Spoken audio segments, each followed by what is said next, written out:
Hello and welcome to episode 2 of No Racing Room, podcast all about Racing Room. Today we have an absentee in Mr. C. Mr. C will no longer be joining us due to unforeseen circumstances. So we've got Toby Davis, real life racing driver, with us. Say hi, Toby. Hi, Toby. Nice to be here. We've got the usual Chris Butcher. Chris obviously participating in the eWTCC RaceRoom series. Say hi, Butch. Hi, Butch. Brilliant. So we're going to start off. We've got a few topics to talk about. We're going to start off about talking about the eWTCC, or as Robin Biesemuller calls it, the eSports WTCC. We'll talk to Butch about his first race, second race, which didn't exist. We'll also talk to Toby as well about we'll get some insight of what it's like to be a real racing driver. Thrilling. And we'll go from there. We'll talk about the content that's coming out for Racing Room, and also I believe there's a couple of other series that are running on in Racing Room, so we'll talk about that. So first, I want to talk to you, Butch. First race, Monza. How did it go? Where did you start, first of all? I started 7th, I think. 6th or 7th. Could you go better? You what? Could you have gone better? No, I don't think so, really.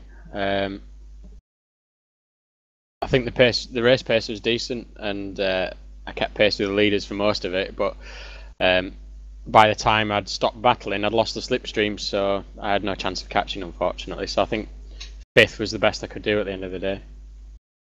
When I watched the broadcast, you seemed to lose the slipstream from about lap 3. Yeah. It became a bit of a bottleneck, didn't you, really, Chris, for the drivers behind you? There was obviously the top 3 sort of scampered away in each other's slipstream, and then there was a big pack sort of all gaggled up behind you. I mean, was that hard to defend against? It was incredibly hard. Yeah, I didn't help myself. I had a really poor start and lost a couple of places actually, and it took me a couple of laps to get back to where I started. And once I'd got to the front of that pack, I just couldn't break the slipstream at all. And the issue is at Monza as well. The Hondas are a little bit faster in the straight line than the Citroen, and there was quite a lot of Hondas there. Now, off the podcast, you didn't say it was slightly quicker. You said, and I quote, "The Honda's OP on the straights." So how OP is it? It's not really that OP. You know how I like to Bellish, exaggerate things. Brilliant. So how did you feel the race go? Do you think you could have done better than 4th? Do you think if you 5th? Sorry. Do you think if you weren't in that gaggle of cars and you were there with the top 3 with the Germans, do you think you could have been there? If I'd have made a better start, I think I could have done. I think that was the key really. So I think I had front running race pace, and I think I could have battled well with them. But yeah, maybe a podium. I don't think I would have won. What was interesting watching the top 3 was how Dorniden and Kuntzer were swapping positions because of the slipstream, but Heinemann managed to stay out front without really being challenged too hard in race 1. He was defending a little bit, but it seemed to me like he had a little bit of extra pace on Dorniden and on Kuntzer as well. And when they were swapping positions, it didn't feel like one was better than the other at attacking Heinemann. I don't know what you felt about watching that back, but that was my view on it. I think it's the balance between the Honda and the Chevy that because Dorneden had the Honda and he did have a slight gap, and the Chevy just seemed to be, like Butch said, because it was so the Honda's so much quicker on the straights, it just seems to counteract it through the lap, and that's why that was happening. Yeah. I guess so. I mean, it shows that the cars are reasonably well balanced, though, when you've got pole was taken by, the only Chevy in the field, wasn't it? Chris was in Citroen, there was Larders in and amongst it, and the Volvos performed quite well at Monza as well, didn't they? Which was a bit of a surprise. So it does show the car balance is pretty good in RaceRoom. What's the Chevy strengths, Butch? Chevy, I wouldn't know. I'm not driving that. You must have a feeling for it. Not tried it? To be honest with you, I haven't. No, which I know is pretty poor preparation for real this insight. Season, real insight there from this picture into RaceRoom. Real insight. I mean, from what I can gather, it's just a decent all-round car. I don't think it's particularly the best car in any area. but as a package in general. So what are the strengths? Run through the cars and give us the strengths and weaknesses of each car in your opinion, then. Now you're gonna expose my lack of preparation. Never. Well, I'll help you out. I mean, obviously the Honda's got great straight line speed. It looks like it's quite good on the brakes as well. It looks like the Citroen's a little bit softer. Perhaps it's got a little bit more mid-speed apex speed than the Honda. Am I right in saying that? I think so. I think one of the really strong points of the Citroen is the ability to get it turned in. Okay. It's got strong front end sort of thing. Exactly, yeah. Which it has got a weak back end, and it's a bit of a struggle to keep that in check sometimes. I don't think it has got a strong front end. I think it's because of the weak back end. Yeah, it's so good at turning. Okay. Yeah, I think I'd agree with that. Does it therefore? I mean, Vaughan, you've driven front wheel drive cars in sim racing as well. I mean, does a weak back end help protect the front tires? Would you say? No, because you're probably rotating more, aren't you? In each way as well. So, for example, on a right-hander, whereas a solidly set up car, you turn right, you turn right, you turn right, and then that's it, you're out. I imagine with Butchie's Citroen, he's constantly just ever so flicking to the left. Is that? Because I've seen you drive, Butch. That's how you drive, Toby. To be fair. Yeah. You constantly, you turn in the right-hander and you're just using the back end to rotate the car, and then ever so slightly just flicking in with the wheel. You don't find that so much, actually. I found. Well, it looks a bit softer, doesn't it? So I think it's much more progressive than perhaps a twitchier, stiffer car. No, it's very twitchy. Oh, is it? Okay. Yeah. So it's especially. that way round, then. Yeah, especially in turn 2 at Monza as well. I mean, the back end wanting to go through there. Wow. Okay. So yeah, it's not an easy car to drive, but it's quite satisfying. But if the back end starts going, I found you're better off just letting it go, and it'll sort of catch itself, if that makes sense. Because if you turn into it, what you find is then it grips and it goes the other way, and then you've lost the car. Okay. So it's a strong front end then.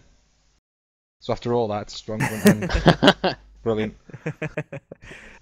So, throughout you were involved in a major battle, Butch. What was it like? I thought. Well, I watched the Division 2 race. I didn't actually manage to watch the Division 1 race live because I was playing squad. But Division 2, the driving standards were shocking, and I mean shocking. And I don't mean to put anyone down, not naming names, but me and Toby had a quick look then, and well, what did you think of them, Toby? Well, I mean, yeah, it's I can't comment. It was just people losing it on their own and just I don't diving really, back onto the track. The top split is always going to be better, isn't it? The political way of saying that is that the best drivers always end up at the top, don't they? And as a result, you get people who are obviously there to have fun and don't take it quite so seriously, and as a result, they're going to go for moves that perhaps a Division 1 or a top split driver won't necessarily go for, because they want to protect their points, they want to protect their championship. They're thinking much more long term. So yeah, you do often get more instance in the lower divisions, I would say. What was the driving standards like then, Butch, in that big gap that you were holding up? It wasn't too bad, to be fair. I got a couple of taps which you're gonna get in touring car racing, especially when the field is so close. But I didn't really see anything I could complain about, to be honest. We saw Stanger, didn't we, get dropped to the back after contact with Baldi, didn't we? And he obviously ended up right at the back of the field. You do get these instances, particularly in the first round of the series, where people perhaps aren't, quite. They're a bit rusty. Maybe they've only been doing pre-qualifying laps and they haven't raced for a while. You can sometimes see instance, and we saw that in the Division 2 race actually on the first lap of the first race. There was a lot of things going on. So I think that's part of the reason. I don't know what you guys think, but yeah, the Stanger incident when me and you looked at it, Toby, that he actually got contact with Baldi, didn't he? The two Volvos just slightly touched, which means Stanger sort of got tapped to the left ever so slightly. Yeah. And oh no. Yeah, that's right. It was Banky that lost positions, wasn't it? Yeah, and then it was Gerox, wasn't it? I think collected him. Yeah, and then he just completely, because he was fully on the brakes, he just spun round. So take us through some of the moves and dives and things in your race, Butch, and how you felt of them. We spoke briefly about the Gomez incident towards the end of the race. You were fourth for most of it. You ended up finishing fifth, crossing the line very close with Gomez. What happened then towards the last lap? Well, I don't know what he's done with his car, but he seemed to have looked after his tyres extremely well, and he was, you know, at the end of the race, he was the quickest car out there, and he just, I was defending the inside, and he was on the outside, and he just turned in slightly too early, but it was only a small tap, but it was on the left rear of the car, and it was enough to unsettle it, which meant I drifted wide, and then he could go up the inside. Well, the official note from Mr. Robert Wiesenmuller, looking at the penalties now, he got a warning for that. It was Gomez tries to go around the outside, turns in a little bit too early, touches the car of Butcher on the outside, and he gets unsettled, eventually losing the position. The contact is super light, and Butcher is positioned in the middle of the track, but Gomez could have been a bit more careful. One of those racing incidents that was kind of not enough of an incident for it to be one person's fault. But you could have seen a penalty being given, and you could have seen that being put down to a racing incident. So it's just one of those things, isn't it, Butch? It is. I have to admit I'm a little bit aggrieved by it, because I sort of think, well, you know, if you felt that a warning is necessary, then, you know, you're sort of saying, yeah, you were in the wrong. So maybe I think there should have been a penalty applied there. Not necessarily a points penalty, but maybe the swapping the positions back round like you see sometimes, or I don't know. Is that in the rules, though, or does he have to give a warning, then points? Is there time penalties in the rules? That's a good question. I see you're well prepared for the league. We'll have a look at that eventually. But yeah, I agree, because he's gained that position. It would have been nice to see a time penalty applied at the end for him to just drop back and give that position away. For me, I haven't actually seen it, but that sounds like he's tried a momentum killer on you, and it's worked. I don't think so. It was behind me slightly when he turned in, so I don't think that's the case, to be honest. For those of you wondering what Vaughan is on about, it's where you can kind of use the net code to rub against another car, and rather than the cars merging into each other, what it does is delays the other car and pushes them away from you, rather than allowing the two cars to merge into one. It's just something to do with the net code. We used to do it in our factor all the time. Yeah, it used to be really effective if you pull across the front of a car when they had the slightest, and it would just go boop and drop them back. Just by 1 or 2 miles an hour. It's so that the cars don't merge, but there wasn't enough of a collision for it to be called contact in the net code. It's a strange kind of glitch, I suppose. But a quality defensive move, if you ask me. Yeah. So, yeah. Anyway, going back to the results, if I can find them. I've got them up. So obviously Heinemann, we haven't spoken much about him, but he really dominated race 1. Convincing win from him in the end. Dunedin, obviously, he had that contact with Kuntzer. They both managed to get back. We haven't really spoken about that, but they kind of took each other out at turn 1. It was a small... too late on the brakes, wasn't it, really? Kuntzer was too late on the brakes. Yeah. But it didn't affect the positions at the end of the race, but I think he got a penalty for it, didn't he? So, and then, so Kuntzer finished third. Gomez pipped Butcher to the line, as we know. Wisniewski, we haven't spoken much about him. He pipped Nandori to 6th and 7th. Baldi finished 8th in the end after his contact with Stanger. Banky and then Nagy finished 10th, I think, in that race, and that gave him pole position because it was a top 10 reverse for race 2. If you look at Stanger as well, when Stanger had that accident, he dropped into 15th, but he ends up finishing 21st. Yep. Do you know if anything happened there, Butch? Because the time from 15 is actually quite close. It's about... Well, actually, no, he's 5 seconds away from 20th place. So I don't know what happened. I'm pretty confident he had a lot of damage from that incident, to be honest. But he come back on the track, didn't he? And then was forced back off it and hit the barrier again. Yeah, do you remember that? Yeah, I do. Yeah, we didn't really see it on the broadcast, so apart from supposing he had loads of damage, I really don't think we can comment on that without speaking to him. Talking of not seeing, we didn't see the start of the race either. So if you're wondering why we're not talking about anything lap 1, they had an issue with the broadcast, so we didn't really see anything. No, hopefully they get rectified. It's important for a big series like that there's no issues. It's always the same, isn't it? First round, you always get a few technical gremlins, which I'm sure will be ironed out throughout the rest of the season. Yeah, it was a good broadcast though. Really enjoyed it. Yeah. The cameras seem to be nice. I don't know if you noticed the camera, by the way, on turn one that sort of paused as they come towards it. I was into that. It was nice. Yeah, Did you see that, Butch? I did. Yeah, and the bumper cam as well, Butch, was nice when you're following in the car. That's a nice camera. Yeah, the game does really look it's for me it's probably one of the best looking games as well, because I like it when we were on the bumper cam and you could see the actual individual spokes of the wheels, and yeah, it was just brilliant, and the wheel moving up and down through the curbs. Butch, what's it like from a technical point of view on your computer specs? I mean, does it need lots of power to run it, make it look nice, or? Not really. No, I mean even on I run on medium settings and it still looks reasonable. You need to upgrade that PC, Butcher. Well, it is, 5 years old now? It is. Toby, have you ever raced RaceRoom?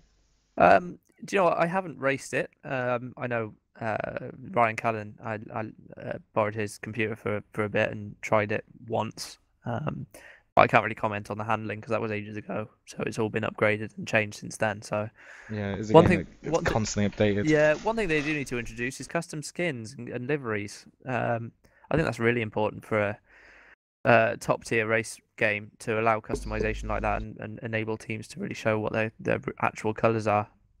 I think even if they did, it wouldn't be in this league. No, because not it is in this an officially league. backed league. Yeah, sure, but I think as the game as a general. Yeah. Obviously, we're in a sim. This is Sim News, isn't it? So we that's the next thing I want to see introduced, so that other leagues can start using that game and really promote the team side of things. That when we were racing back in the heyday a few years ago of our sim racing career, it was all about the team, wasn't it? Much more than the individual drivers, in my opinion. Do you think that's why a lot of big leagues have stayed away from RaceRoom? Because I think the fact that you look at every huge league now, and it's also team based as well. People enjoy entering a league like as a endurance races, for example, are all about teams, aren't they? I mean, when me and Chris really first started THR, it was all about getting together a good team of people. And you don't really get that when you don't have the livery to show it off. I don't know what you think, Chris, but that's what I feel. Yeah, I think that it obviously hinders the team aspect, but we've seen with iRacing that league racing can work on an individual basis as well. And I think one of the big things that affected RaceRoom for a while was some of the issues that we saw, particularly over at TPS. Because we had sort of a broad spectrum of people playing, that it didn't handle lag that well. Yeah.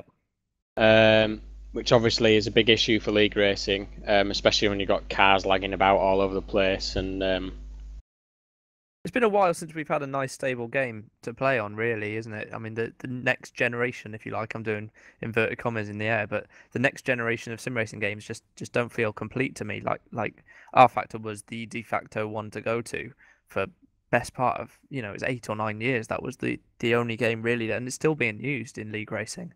Yeah, but you got to remember that relied on community content as well, though. That's which true. Which you don't get with RaceRoom, and to be fair to the developers, it really is getting there. A lot of these issues are getting ironed out. Yeah. I agree.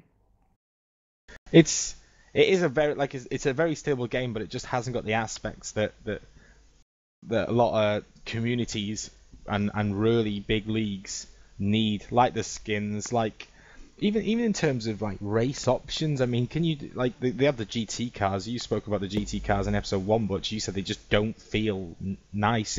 They feel like a lot of effort has been put towards the World Touring cars and the physics there, and the GTs are an afterthought, and a lot of big leagues are GT racing now, GT3, GT4, and if for a front-wheel drive touring car league, RaceRoom, that it's the go-to game, but there's still aspects there that just need improving on, and I will say, for me, it's took longer than it should, and it still isn't there. Yeah, I agree. None of the games are quite there, I don't think. You've got R Factor 2, haven't you, of course, and you've got Assetto Corsa as well. And none of these games are really that finished yet, and it's a shame. I spoke about it last time, but I still think iRacing is the place to be, and that's what they should all be trying to follow. And I think RaceRoom is, in terms of that, it's got the web page interface. For example, you launch the game from the web page. Yeah. For example, the Leaderboards. league information, leaderboards are there, etc. That's where it needs to be. It's just, like I said, we're still missing a few aspects. I mean, we got off track. We need to talk about race 2. Now, Butch, what happened? Well, I didn't have a race 2. Explain. So when the game changes session to go to the second race for the reverse grid, the menu completely disappeared. So I couldn't join the grid at all. It showed when the game cut to you. It showed you in the pits. So I take it you just literally couldn't click go, race, whatever you click. What is it in RaceRoom?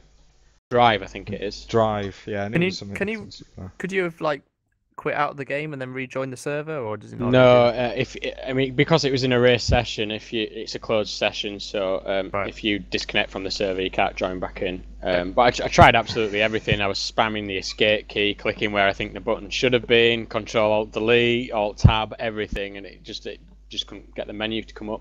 It was really weird though, because it wasn't like the game had crashed. I could hear all the cars in the background, and I even saw one car driving down the pit lane. So Interestingly, you crossed the line with Gomez, and Gomez didn't join race 2 either. Do you know what happened to Gomez?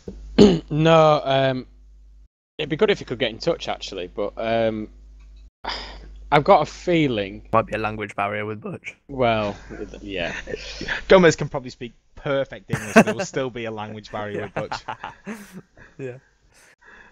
Are we done? Yeah, go ahead. I think there might have been a timing issue because my game actually said I crossed the line 4th, and the server said I crossed the line 5th. So I wonder if that's had something to do with it. Sounds like maybe prevented Gomez from joining the grid as well. And again, we're getting onto this game, and it's constant development. For me, we've seen these issues in the beta. I feel like I'm slating the game. We're not. It's a very, very stable game. The netcode is probably the best out there. Well, apart from iRacing, but you say that, but like overall iRacing iRacing has is its a bit. issues. Yeah, overall iRacing can be a bit dodge. It depends. It's all about connections these days. But you find you're racing with Americans there a lot. Yeah, that's true. That is true. But for me, that's unacceptable. Things I constantly hear stories like this that keep happening on RaceRoom. We're getting timing issues. People, starting the race. And Butchie you said could Butchie not drop out and come in? Warm up. Where's warm up? That would be the ideal solution, wouldn't it? Yeah. Is it there? Stick a 3-minute warm up no, session. I don't think it is. That's what I mean. That should be in the game as an option, shouldn't it? I'm not a programmer, but I'm sure it's not hard to implement a warm up session. Well, we've got it in R Factor, haven't we? So yeah, well, it's the same engine, isn't it? Yeah, it's not the same exactly the same anymore, but it's still based on the same engine, isn't it? So yeah. So for me, in an official league, which is hugely backed by FIA, WTCC, and even realised race drivers, KW, and all that, you got people dropping out. That's 2 people. That's 4th and 5th position who created a lot of time on the broadcast. Yeah. Just dropped out, and we're completely biased because Butchie dropped out. But for me, that's unacceptable. And so during the disconnection, Butch, I imagine you had a lot of bad words to say about RaceRoom during that time. What were you feeling? I was absolutely fuming, to be honest, and I tried everything I could to get the race restarted, but I couldn't get hold of anybody, unfortunately. And my feelings are pretty similar to yours, really. When you're talking about a league that's got as high a profile as this, and at the end of the day, we're talking about an FIA-sanctioned league. Issues like that are completely unacceptable, in my opinion. Yeah, it's like I said, it's just too common. You don't expect that from a game that's. When did it get released? I think it's been 2013 and onwards, isn't it? Yeah. Like that, yeah. And the other thing we should mention is there was actually 2 issues at the start of that race where Schulzer actually was on the grid, and then when the red light started going, he got teleported to the pit lane. Was there any reason for that? Is it because he went to the grid late? Was it? Well, no, because you've got a minute to join the grid. So if you're on the grid whilst that countdown's going, then you're ready to start the race. Yeah, it is silly. But well, anyway, did you watch race 2, Chris? I watched a bit of it, yeah. Well, me and Toby watched it just earlier. Lots of research done, and it was a good one. It was quite good actually. Yeah. I think for me the reverse grid, I'm well into the reverse grid. Tim Heineman. Yeah, Tim Heineman. Right, so he started P10. Obviously, it was a top 10 reverse grid, wasn't it? And he made his way up to 6th by the end of lap 1. And he just kind of worked his way through the field. He was up to P3 sort of 7 minutes into the race. And then, of course, got involved battling away with Nandori. He looked like the class of the field, it has to be said, at Monza. Probably helped that he had the Honda, which is clearly the strongest car in a straight line there. Perhaps he won't be quite as quick. I think it's Hungary the next race. I think Hungaroring, isn't it? So perhaps he won't be quite as quick there. But he powered his way through the field and did a really good job of doing that and keeping it clean as well. For me as well, though, when I watched the race back, remember Nandori caught him and overtook him. I don't know if you've seen that move, but it was on the outside into the second chicane. Did you see that move? It was it was quality, wasn't it? It was absolutely insane. And interestingly, the incident with Tim. Now Tim got a 5 points penalty, or I spotted a spelling mistake at the penalties. Rob's going to be happy. It's a penalty, TIY. So I'll send that to Rob later, just to annoy him. I'd just be interested to see how your German goes. Yeah, true, yeah. That would be my reply as well if someone sent me that. I'm sending it anyway, I don't care. Yeah, so Tim got a 5 points penalty. Now, he tried to move on Nandori into the same corner, and he sort of looked like he was too narrow into the second part of the chicane and just planted his foot in, just hoping for something. Ran out wide, and then when he comes back on the track, he's slow, and Dunedin goes to duck into the inside of him, and Tim just turns really sharp into it. It's a block. It's a poor move, and Dunedin actually did a great job to save the car. Looked like he was proper sideways at one point, and it also meant that Heineman had a bit of a gap then on Dunedin down the next straight towards Ascari, whereas Dunedin should have been by him, and at very least then Heineman would have had a couple of other cars directly behind him because they all had to brake and back up away from the incident. So it was a deserved penalty, and shows that he's not completely perfect.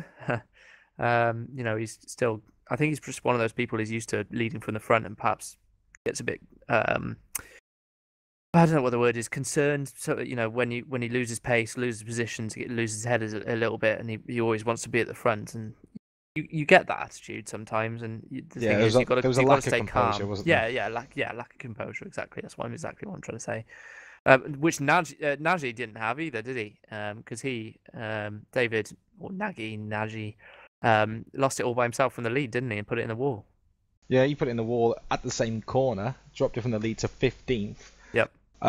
Completely on his own. Have you gone back on the replay books and looked at that, how he did it? No.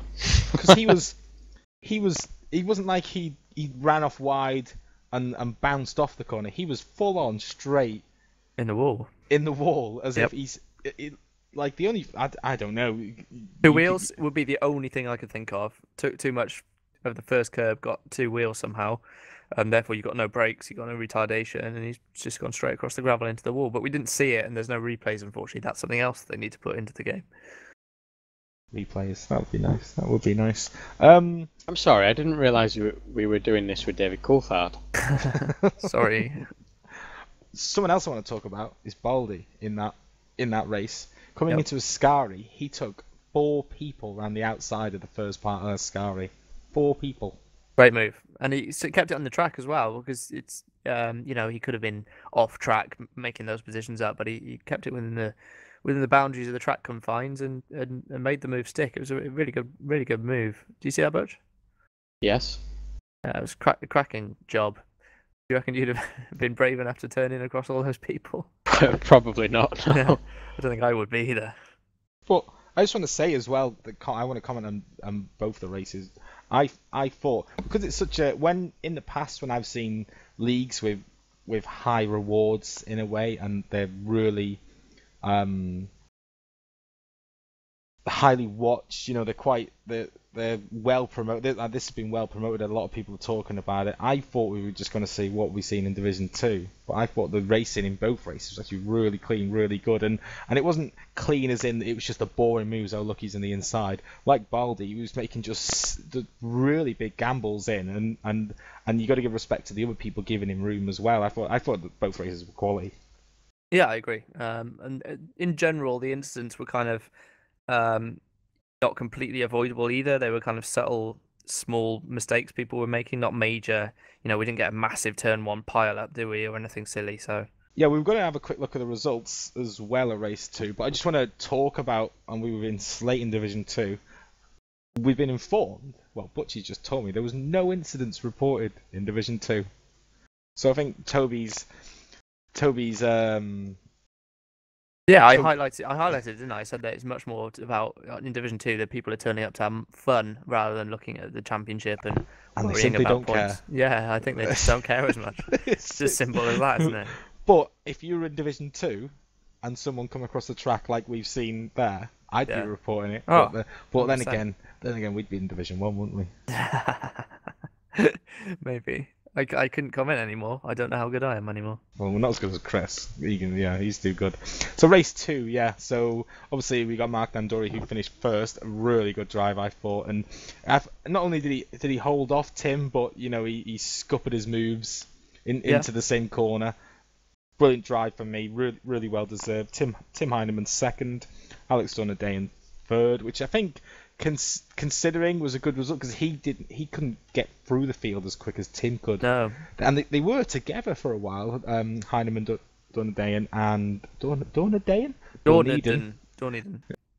and Kunze were all together at one point, and they just couldn't come through the field as quick as them.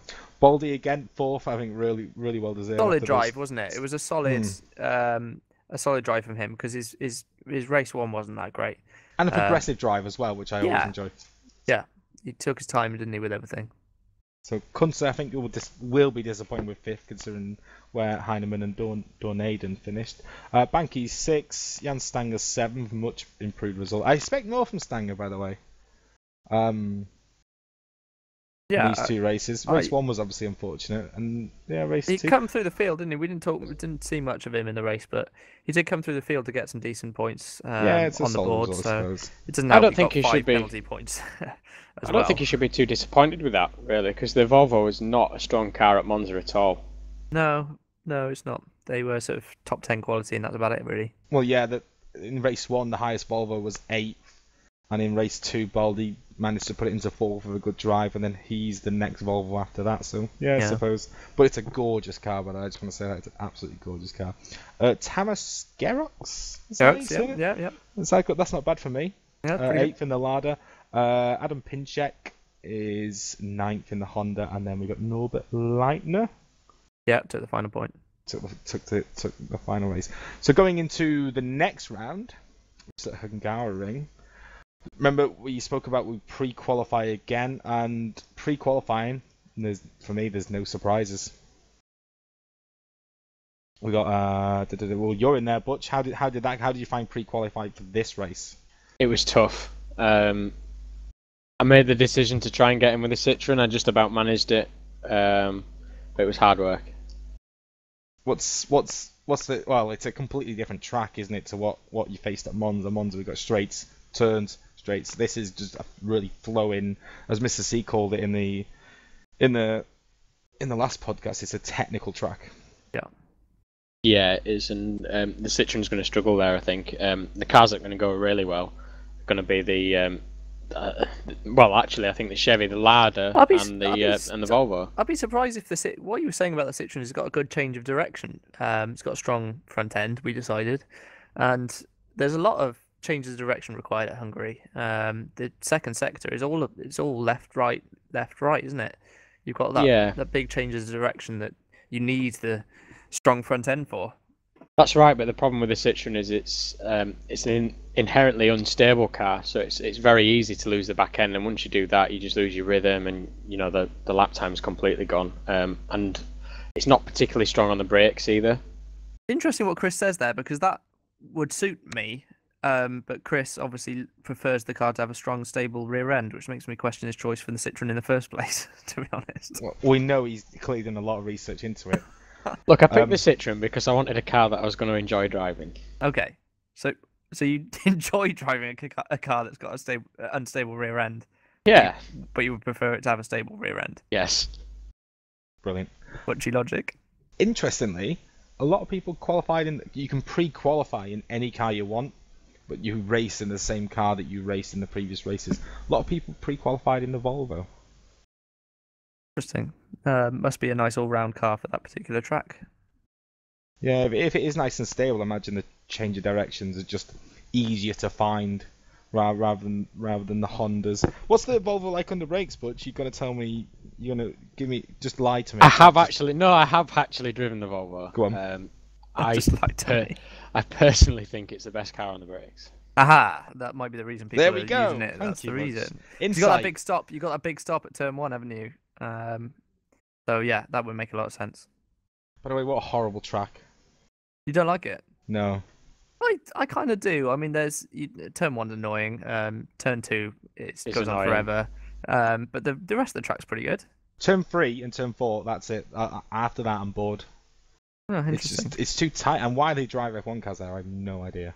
I think overtaking is going to be tough. I think so too. I was just going to say that it's a much harder track to overtake on, and I think you'll find people who have prepared well and have got a good setup and good race pace will stay in their positions rather than battle through the field. I think race 2 will be quite interesting with the reverse grid, but we'll see how that goes. Turn 1 dive bombs. Looking forward to it. Yeah, absolutely. This should be good. Butch, I asked Mr. C for dive bombs last race. For some reason, you didn't really get any, did you? No, because he didn't race. No. Yeah, that's worth mentioning. Mr. C didn't do the first race either because of work, so he didn't do that. So times, Ring. Tanguy Pedrozzoli. Is that? Have I murdered that? No. He's got a French flag, so I'd imagine. Italian, no? It does sound like an Italian name. And it also sounds like a Turkish first name, Tanguy. So he's who knows really with him. Well, he finished first. Obviously, counts for nothing. You got to get in the top 30 now, I believe. Juan Manuel Gomez was 1,000th slower. He'll have been frustrated by that. Yeah, I expected more from him as well in the races because Rob told me he's an unknown, but apparently in South American scenes he is unreal. I'm not going to say that next time. Toby, can you announce? Wisniewski. Nikodem Wisniewski. Absolutely brilliant. He was third. Look, those top 4, by the way. Look at those times. They were. Pedrozzoli did a 45.453, and then top 4 we go to a 45.482, which is insane, really. But yeah, they are less than 300s. They are hot lapping. What time did you get, Butch? It was a 45.9 that I did. And where did that put you? 21st. So half a second covering the top 20. It's pretty good. That. Yeah, it's pretty good. Pretty good depth of field, that really. So what your thoughts going into that race, Butch? You said you don't think the Citroen's going to suit you. What are you expecting from that? I'd be happy to get into the top 10. I know I said that about Monza really, but yeah, top 10s I think are realistic. The Volvos are going to run really well, and I wouldn't be surprised at all to see a Volvo take both race wins here. Do you think with reverse, if you can get the top 10 with reverse grid, you might be able to defend from if you get a good starting position in race 2, say second or third or first? Yeah, it's possible. The straights not as long as Monza. Your defending was good at Monza, wasn't it? So. Yeah, I'd like to think I've got a chance. But it's touring car racing, and I suspect that I wouldn't be able to hold people behind for 15 laps or whatever it'll be. I'm looking forward. Get a love tap or something like that. I'm looking forward to seeing how you do. Should be a good round at Hungary. Yeah, what I do like as well, the fact that everyone has to pre-qualify for the event is it sort of forces people like Butch to practice. Yeah. because I agree. We spoke about in the last episode how Butch will just drop off halfway through a season or I not think get it's a good interested. method. I think it's a good method as well of keeping people interested in the events and making sure that they know when they're on, and so you get fewer dropouts. I would imagine doing that because people are more likely to do the practice and then want to race because they've had to qualify to get in. So yeah, it's better, I think, than most formats I've seen anyway. I quite enjoy the format. So because you're here, Toby, and you're a real life racing driver. Currently competing in the VW Cup in the UK. We've had the first round at Alton Park, second round at Rockingham. How's both rounds gone for you so far? Look, the pace has been really good. At Alton Park, we were hoping for a really, really good start to the championship. There was a lot of weather issues for that round. Qualified, it was wet in qualifying. I think qualified P7. And then for the first race, we were kind of debating whether to go on slicks or wets. It was drying. And it rained kind of 20 minutes before the race, so we went with wets, but it was only a shower, and it really dried up, and it turned out slicks were definitely the right tyre. And obviously we were on wet, so I was running kind of P8. I made a good start. I was up to P4, but I got overtaken by everyone on slicks. There was only about 5 cars who were on slicks. And running P8, and then unfortunately we ran out of fuel on the last lap. There was a fuel pump issue, so finished P20, went into limp mode, which wasn't great, but it did mean I could make my way up the field from P20 to P8 in race 2, which was pretty good. I was happy with that. And there's a similar story at Rockingham, really, where I know you qualified 7th again at Rockingham, and race 1. Similar story, really. Well, you didn't have technical troubles there, but there was a small issue. But well, go ahead. Yeah, well, I battled my way up to P3, which I was very pleased with. Did that in the first couple of laps. Again, had a really good start. I've had good starts on every single race so far this year, and it makes me question what other people are doing, really. It's not hard. You look at the lights and then you lift the clutch and you go. But I think people panic and over throttle and spin out the front tyres. So I'm also quite aggressive on the warm-up lap, trying to get heat in the tyres, and actually span on the warm-up lap for race 1 for Rockingham, which was not great. But yeah, finished P3 in race 1. Very happy with that. Did all the podium celebrations and stuff, and then turned out we'd fell foul of a new rule for this year where you have to have designated barcoded tyres on the front axle, and unfortunately that hadn't we'd got them mixed up, and it was a small error, tiny error. It wouldn't have mattered at all in seasons gone by, but for this season, unfortunately, it's a new rule, and we were disqualified, so had to start P23 for race 2, which I wasn't expecting to get very far at the field with, to be honest. But you were there, Vaughan. It went a bit better than I thought it would. Yeah, so I was watching it. Rockingham, you get a great view. You get to stand actually on top of the garages. So we watched Toby start, and I think coming into turn 1, you were. When did you start? You started P20. You ended up P23. P23. You ended up 11th, I believe, by the first turn.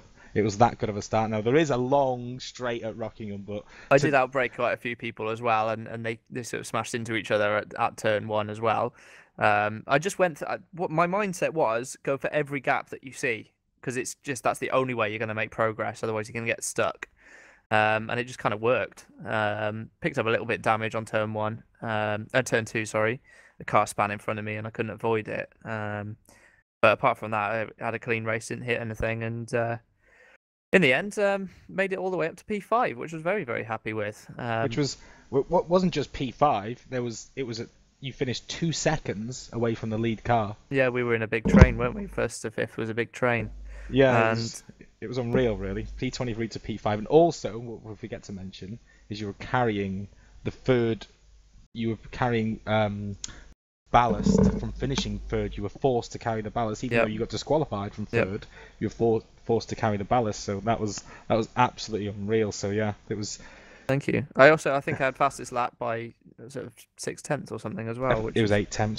8/10. There we are. So yeah, the pace.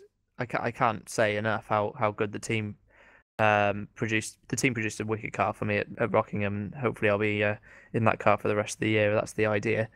And yeah, I mean, hopefully we'll have some more champagne that actually counts throughout the season, and another couple of wins would be nice. But I think the championship is a long shot now. We need some seriously good results to trouble that one. But yeah, I'm very lucky.